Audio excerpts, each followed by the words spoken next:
Կարակուլ եմ ձեզ ներկայացնելու այսօր ամենահեշտ բաղադրատոմսով։ Տեսեք, երկու կտրվածք եմ ներկայացնում, չնայած կտրվածքի տեսքից կախված համը գրեթե չի փոխվում։ Յուրահատուկ համեղ թխվածք է կարակուլը, շատ փխրուն է, պարզապես հալչում է բերանում։ Տարբեր միջուկներով եմ պատրաստում ամեն անգամ, այսօր կներկայացնեմ մեկ այլ տարբերակ։ YouTube-ի անիմալիքում ունեմ մեկ այլ տարբերակ, կարող եք նաև այնտեղ դիտել։ Տեսնում եք ինչքան միջուկը լավ է ստացվել։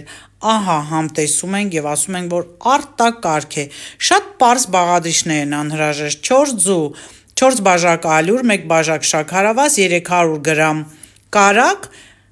սոդա եւ քացախ։ Ձուն նախորոք առանձնացնում ենք իրարից, դեղնուցի վրա ավելացնում ենք շաքարավազը,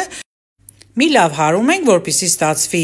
բաց գույնի եւ կրեմա նման, որի վրա էլ արդեն ես նախորոք հալում եմ կարակը, ավելացնում եմ հալված կարակը։ Դուք կարող եք փափուկ կարակ ավելացնել, ինչպես կցանկանաք, բայց նման տարբերակով ավելի հեշտ է լինում։ Մի լավ հարելուց հետո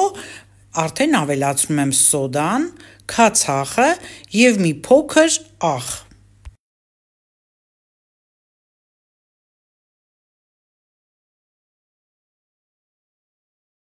Մի լավ խառնում ենք, լավ խառնելուց հետո, երբ որ ստացվում է միատարր մասսա, ավելացնում ենք մաս ալյուրը,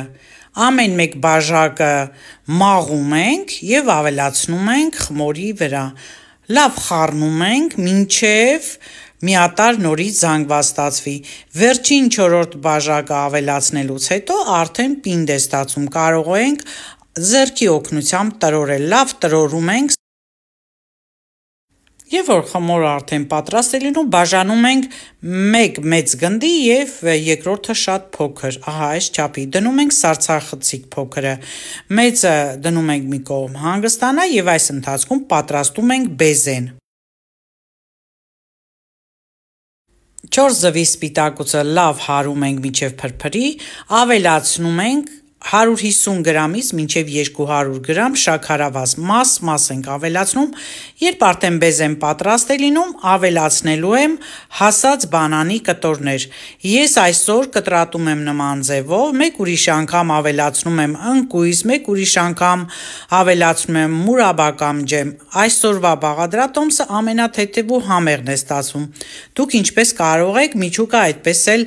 ավելացրեք։ Ահա բանանը ավելացնում եմ բեզեի մեջ եւ հարում եմ։ Կարելի է ձեռքով կդալի օգնությամբ խառնել խոշոր կտորներ թողնելու համար, բայց ես մանր եմ սիրում։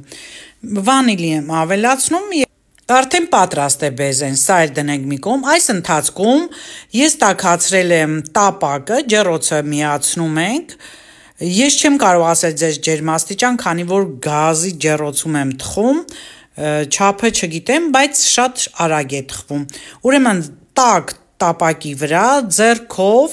բացում ենք խմորը, մեծ գունդ այդպես լավ բացում ենք, վրան լցնում ենք բեզեն, մի լավ հավասար տարածում ենք, որից հետո արդեն սարցախցիկից հանում ենք փոքր գունդը եւ քերում ենք։ Ահա տեսեք ինչպիսին է ստացվում, սա նման է կարակուլյան ոչխարի բրդին, այդպես են նմանացրել եւ անվանումն էլ երևի թե հենց այդտեղից է եկել։ Արդեն պատրաստ է, ամենաշատը 20 րոպեից պատրաստ է լինում, ուշադիր կլինեք, չայրեք։ Վերջում ավելացնում ենք շաքարի փոշի, եթե սիրում եք տակ-տակ ուտել, տակ-տակ կարող եք, եթե չէ մի փոքր ես սպասել եմ եւ արդեն կտրել եմ, ահա եւ վերջ, ամենահամեղ թխվածքաբլիթը իմ կողմից ձեզ։